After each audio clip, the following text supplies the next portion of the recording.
you wanted the best, you've got the best podcast. The hottest podcast in the world. The Chris Voss Show, the preeminent podcast with guests so smart you may experience serious brain bleed. The CEOs, authors, thought leaders, visionaries, and motivators. Get ready. Strap yourself in. Keep your hands, arms, and legs inside the vehicle at all times, because you're about to go on a monster education roller coaster with your brain. Now, here's your host, Chris Voss. Hey folks, it's Voss here from thechrisvossshow.com. Thechrisvossshow.com. Who knew that was going to come up? After 16 years and over 2,100 episodes, Chris Voss Show, the original Chris Voss, has been bringing you the greatest and the latest and all that kind of crazy stuff. The smartest people on the planet, the CEOs, the billionaires, the White House presidential advisors, Pulitzer Prize winners, all of the brilliant people who bring you their journeys, their education, and share with you and their knowledge and make you smarter and give what we call the Chris Voss Show glow to you. Kind of comes in the coffee. We've been thinking about making a coffee, the Chris Voss Show glow, but we can't get the uranium to. They won't let us put the uranium that makes it glow in the thing. You know, they kind of they painted on the watches back in the day. You may have heard about that. Anyway, guys, go to goodreads.com/Chris Voss, LinkedIn.com/Chris Voss. Chris Voss, one of the TikTok and all those crazy places on the internet. Today, we have an amazing young man on the show with us today. We're talking about his latest book that comes out January 21st, 2025.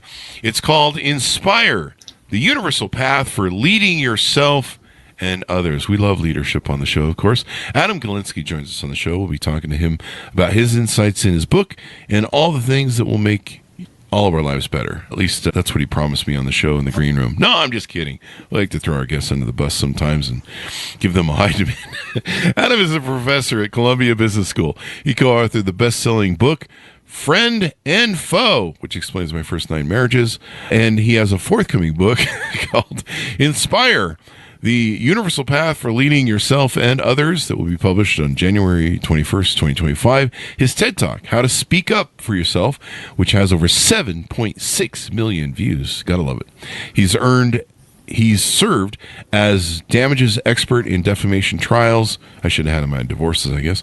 And he's generated more than $1 billion in verdicts and settlements. Welcome to the show. How are you, sir? Thank you so much for having me. I'm so excited to be here. Yeah. The running callback on the show is I changed the number of divorces I've had. I've never been married, so that's what that's about. So give us your .coms, Adam. How can people find you on the interwebs? AdamGalinsky.com. So give us a 30,000 overview. What's inside your new book? The new book is about the scientific basis of what it means to inspire other people. I've asked thousands of people across the globe to tell me about someone in their orbit, in their life that inspired them. Tell me what that feeling of inspiration is about, and what was it about that person that gave them that wellspring of hope and possibility. And I've asked those same thousands of people to tell me about a different type of leader that also changed them inside. But this time, instead of creating that oasis inside them, it created a seething cauldron of rage and, sense of vengeance. And I call those the infuriating leaders. And so asking thousands of people across the globe about those experiences have led me to 3 sort of fundamental insights. The first insight is that the inspiring leader and the infuriating leader are mirror images of each other. They exist on what I call a universal enduring continuum that is made up of these 3 universal factors. So an inspiring leader sees the big picture. They're visionary, right? But an infuriating leader is small-minded. Inspiring leader is calm and courageous. They're an exemplar of desired behavior. A infuriating leader is cowardly or anxious. Inspiring leader elevates others, right? Infuriating leader pushes people down. And so that's the first insight, is that there's this universal continuum made up of these 3 factors. The second insight is that these are the 3 universal factors because each one satisfies a fundamental human need. To be visionary satisfies the fundamental human need for a sense of meaning and understanding. Like when we have kids, for example. Being an exemplar satisfies the fundamental need for that sense of protection in the world. And being a great mentor fulfills that fundamental human need for a sense of being, a sense of belonging and sense of status. And then the third insight, and this is probably the single most important one, is we are not born as inspiring leaders. We are not born as infuriating leaders because there is a universal set of attributes that make up the inspiring tapestry, those can be learned, they can be developed, they can be nurtured, and they can grow over time. I would agree with you definitely on the last one, because I grew up an introvert, and now I'm just a big mouth visionary, won't ever shut up about the mission, all that sort of stuff that employees hate. And people are like, were you born this way, or did someone hurt you? And which is, both are true. But I used to be a huge introvert, people watcher when I was growing up. I was very quiet. I was trying to learn through other people. I was watching people's psychosis, kind of one of those fun things that happens when you grow up in a religious cult. And I learned a lot. And then once I became a boss, I realized that, I had to communicate vision. I had to be communicative, and I had to get up on the little soapbox and do my little pitch and, pound the table and sell the vision to, your employees, your board, your investors, your vendors. And, then I just became a big mouth that never shuts up. And now I have a podcast. But yeah, leadership is learned.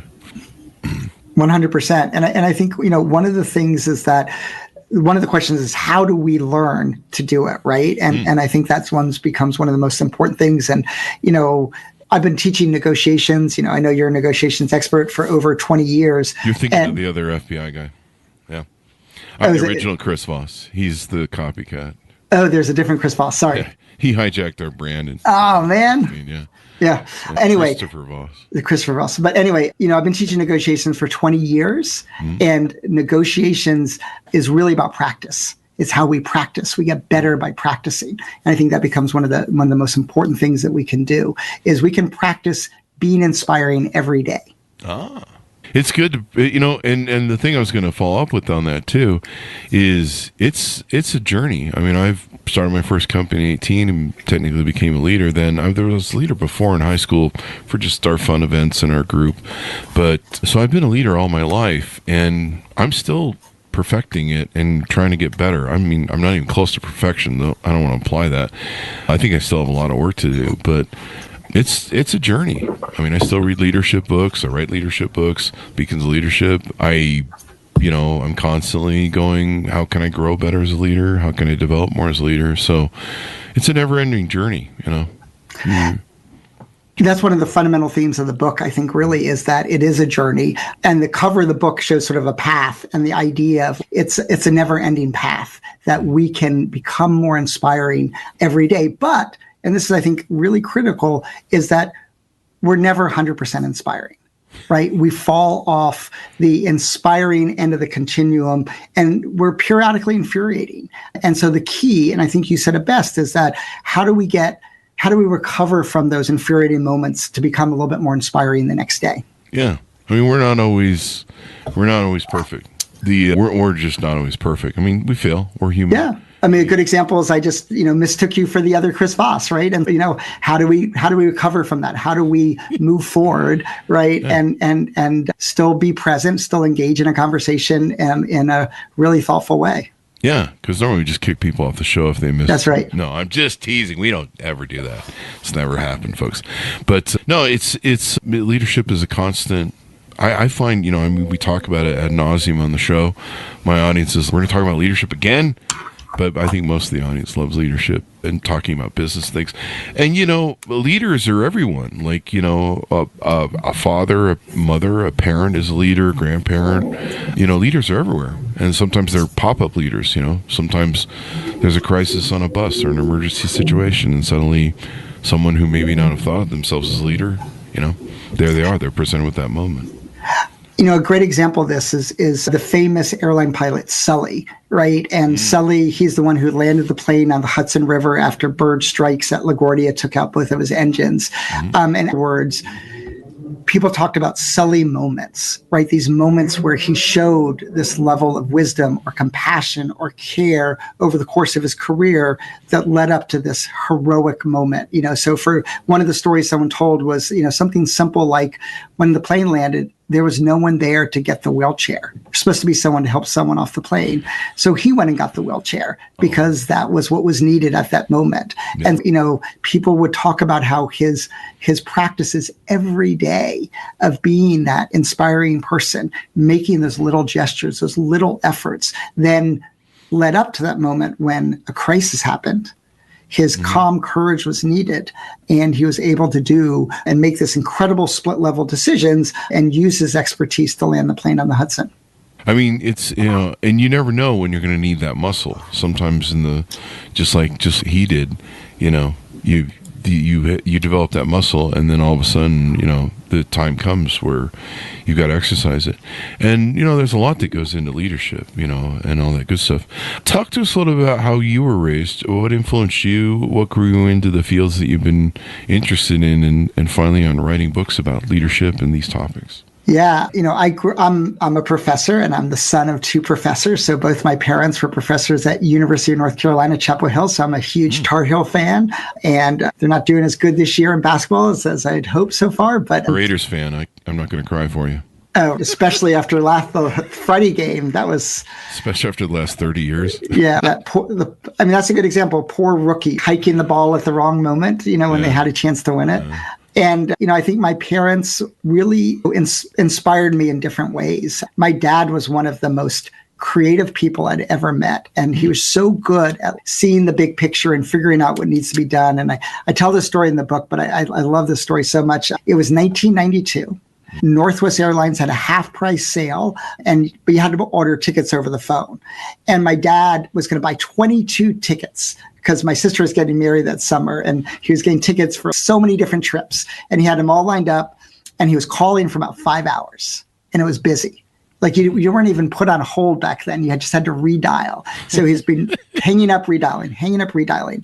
And he's looking at the Northwest pamphlet, and he notices at the bottom, it says, Espanol number. Yes. So he calls the Spanish-speaking number, and the guy answers it, hello, buenas noches. And the guy's like, yes, but no one has ever asked me that before.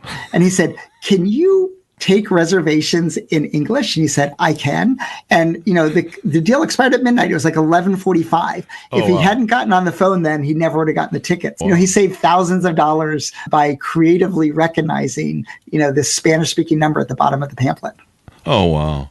Hey, it's, that we're problem solvers and we're fixers, and that's how we roll, We figure it out, and we get it on. We find those avenues. So that's one of the great things about being CEOs and leaders is that's usually what we're trying to kind of results oriented there. So what was the proponent that made you want to write this book?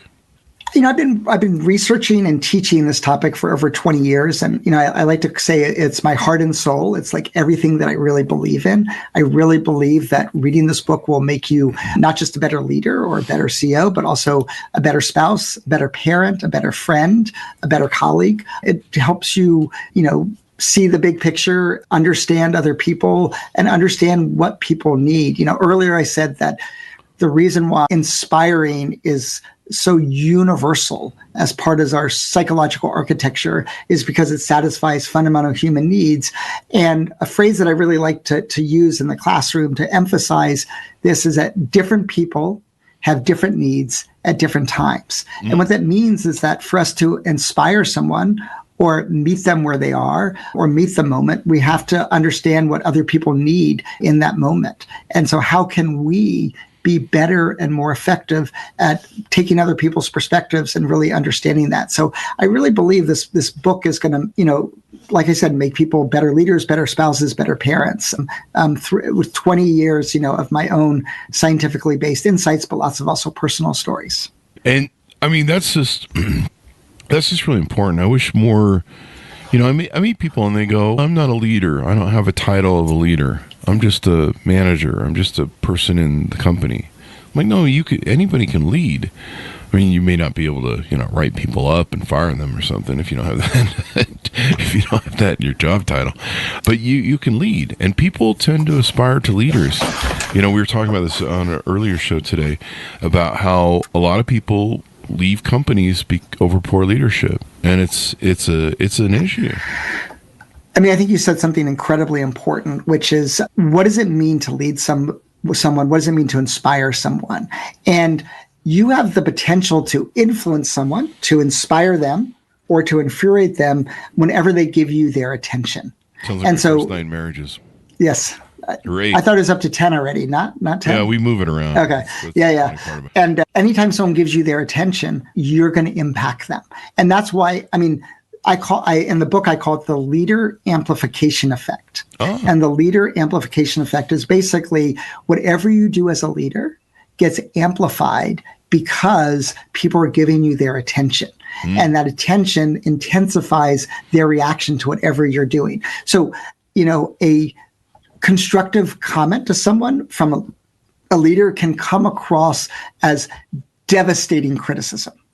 But an offhand compliment can come across as glorious praise, right? When it comes from someone that you look up to. And so it's really important to remember that as leaders, when we're in a position of authority, but even when just people respect us or look to us, we're going to impact them through our behavior. And we have a choice. Are we going to act in ways that infuriate them, or are we going to act in ways that inspire them? Yeah. And so you teach people how to develop that leadership skill, how to go from zero to leader, I guess, technically.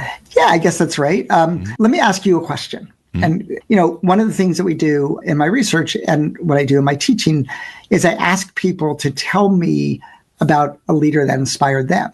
So tell me about someone in your life. Could come from your childhood, could be contemporary, could be early on in your career. But tell me, I'd love to hear, Chris, you tell me about someone that inspired you. And what was it about them that inspired you?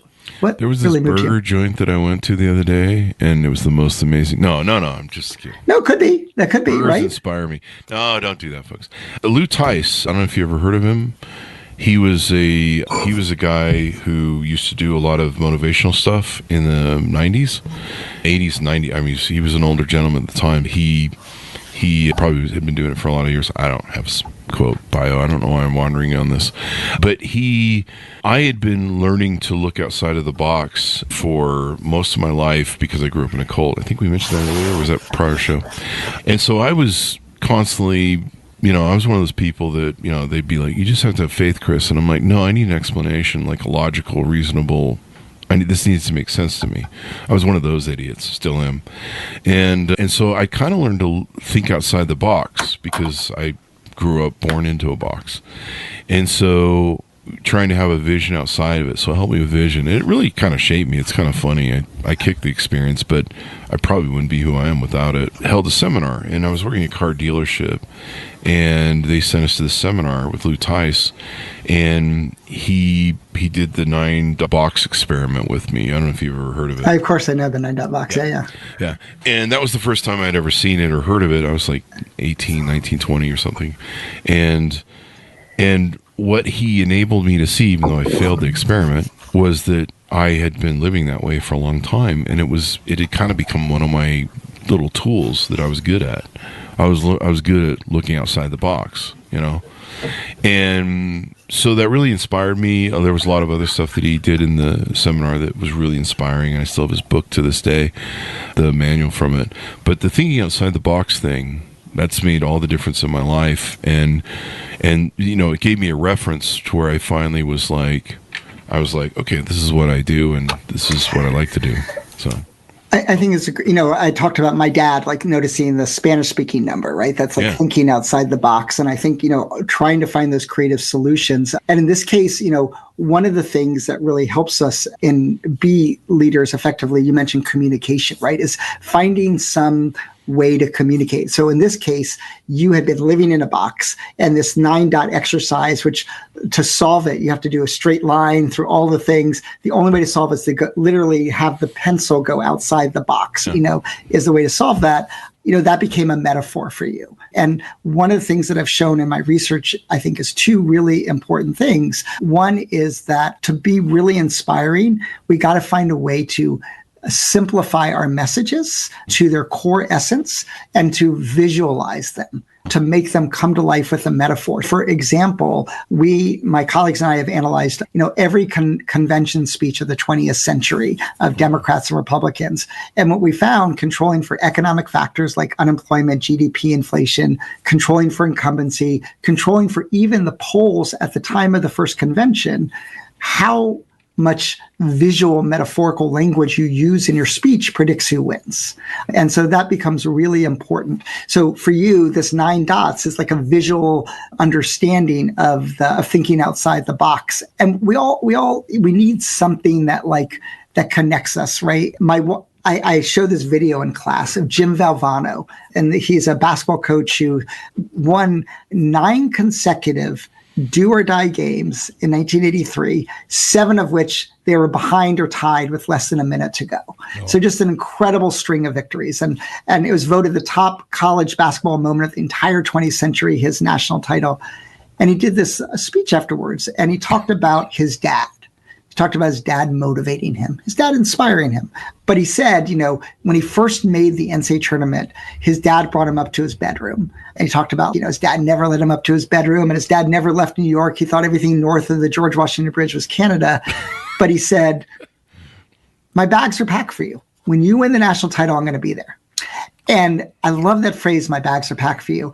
And so my wife and I use that now with each other. When we go through difficult times, we say to each other, my bags are packed for you. Yeah, I'm there for you. Times? Wow. Yeah. That's what happened to my first 6 marriages. What happened to the other 3? There's always been 6. Okay.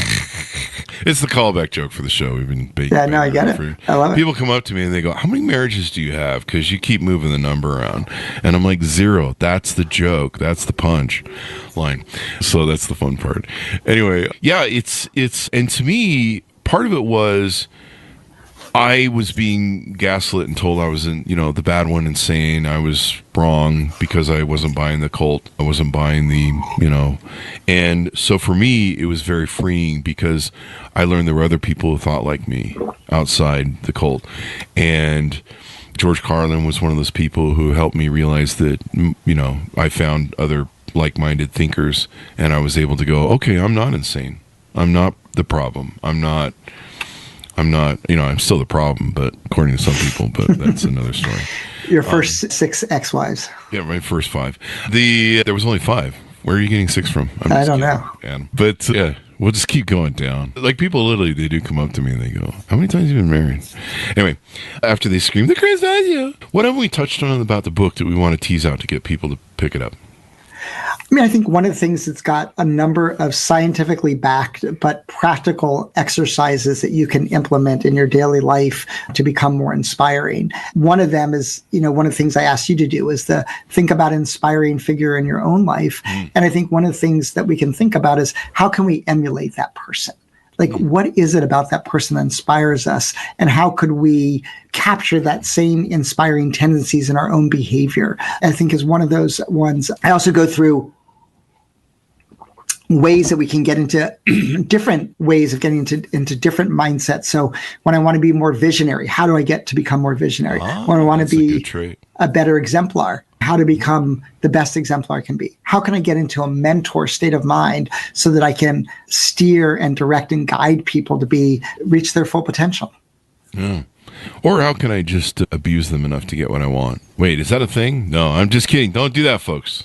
But you talked about in the book about how you isolated or asked people about, an inspiring leader, but then there was the leader that was the antithesis of that, I guess, that pissed people off, and they went and did something about it. I got fired from my job at McDonald's when I was a kid, started my first company, and it was the greatest thing that ever happened to me.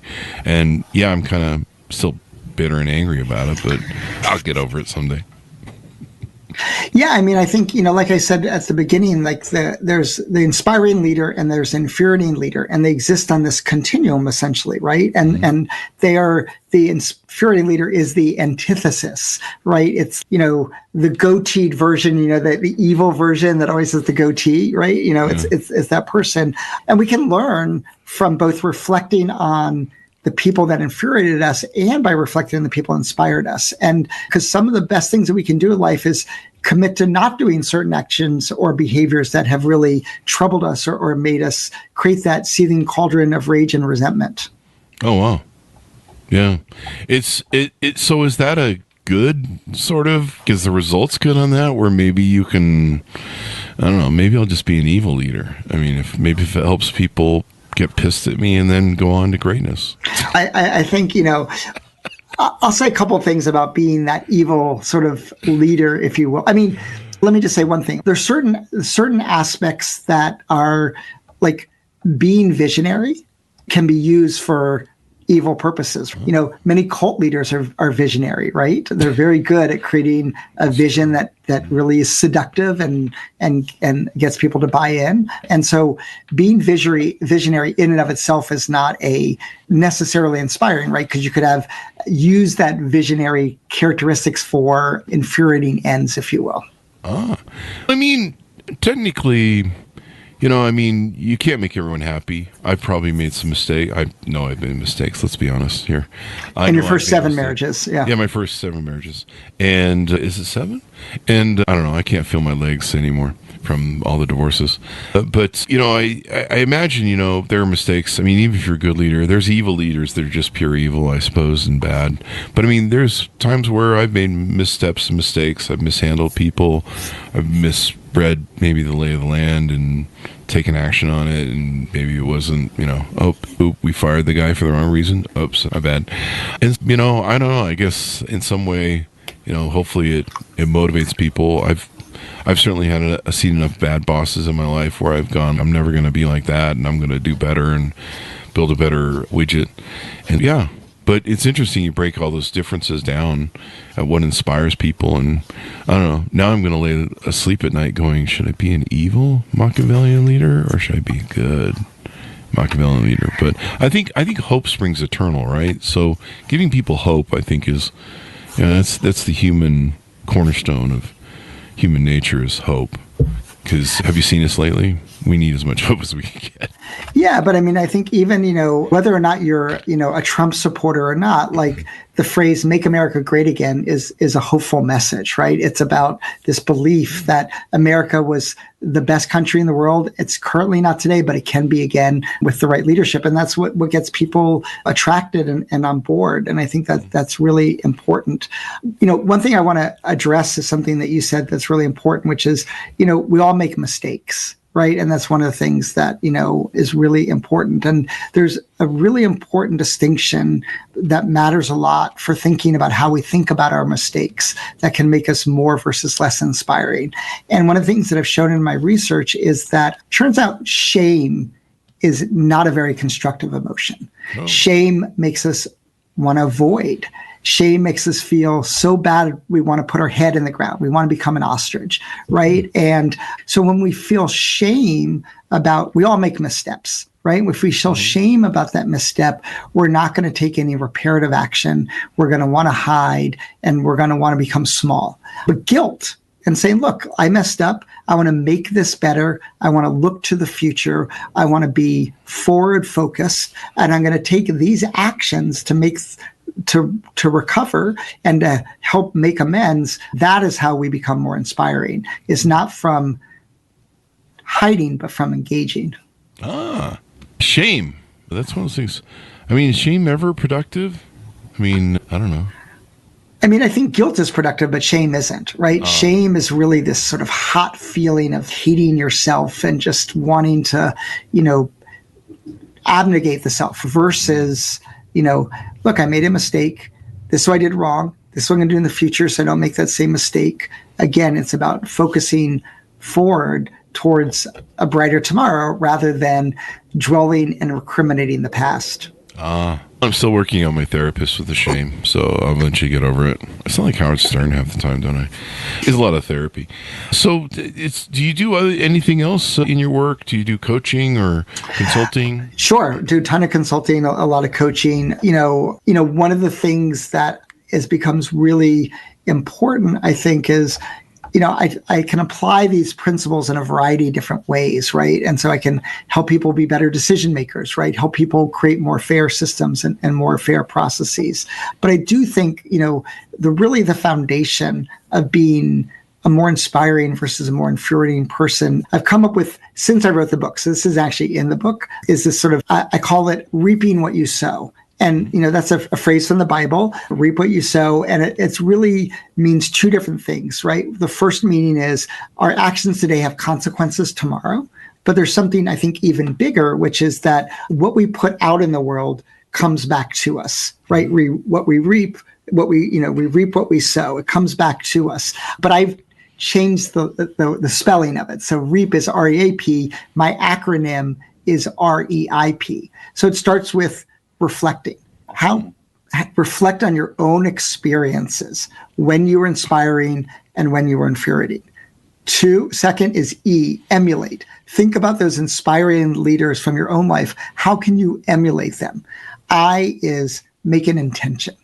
What's one thing that you can do tomorrow to be more inspiring? And then P is develop a practice of being more inspiring. I like that. I need to do that. Note to self, put that on the computer or something up on the side to remind myself of that every day. I'm too busy going, how can I be uninspiring and destroy people, like we were talking about with the bad leader. So I got to flip that switch. And how can people find out more about your consulting services? AdamGalinsky.com. It's all there. Can I say one more quick thing, Please which do. I think would be really helpful for all of your listeners? I used the word practice before, like in setting up a practice. And I want to tell you about one simple practice you can do every single day that will spread the seeds of inspiration. Mm-hmm. Every morning, over a cup of coffee, a cup of tea, a Diet Coke, whatever it is that you're drinking that morning, is send one email or one text to someone in your orbit, thanking them for something they did to you or complimenting something they did well. Mm-hmm. And what I've shown in my research is that when we do that, when we send that text or send that email, we brighten that person's day. Wow. But almost always, they're going to write back to us. Wow. And they're going to express joy in having received that text. And then that's going to brighten your day. And that's really what I mean by reaping what you sow. And I'll tell you a quick story. So I was doing a lecture for 50 CEOs and presidents through YPO, the Young Presidents Organization. And I gave them this call to action. I call it this, inspiring leadership call to action at 10:15 in the morning. And we're going to take a break at 10:30. And I said, I want you to pick 3 people who have less power than you at your organization and send them a note of gratitude or a compliment. And at 10:29, one of the CEOs raises his hand and I say, yeah, he says, I already sent my 3 emails. I already got 3 responses. The people were so overjoyed at my responses. One of them even said, I'm finally going to take my spouse to that restaurant they always wanted to go to. And I think there's 2 really interesting things. First is CEOs are very impulsive. I couldn't even wait to the break to do this. But the second thing is it took him almost no time. Like within less than 15 minutes, he had sent 3 communications and received 3 communications back. And so you can really see. So when I talk about developing inspiring practice, one inspiring practice that we can all do is we can, on a daily basis, reach out to someone and just say, it could be someone from your past, could be someone that really, the person inspired you in the past. You could reach out to them and say, hey, I was just reflecting today how much you inspired me 10 years ago. Yeah. And that's going to make their life. It's going to make their world. It's going to make their day a better place. I can write them and say, hey, thanks for loaning that money. I'm never going to pay you back, but I really appreciate you and loaning me that money. I thank you very much. Does that sound like a good? Yeah. You could email your 3rd wife and thank her for putting you on a different trajectory. No, there was only 2. There's only 2. That's right. We're just having fun. We're all over the place. I'm going to get more questions after this show. Callback jokes are the greatest on shows.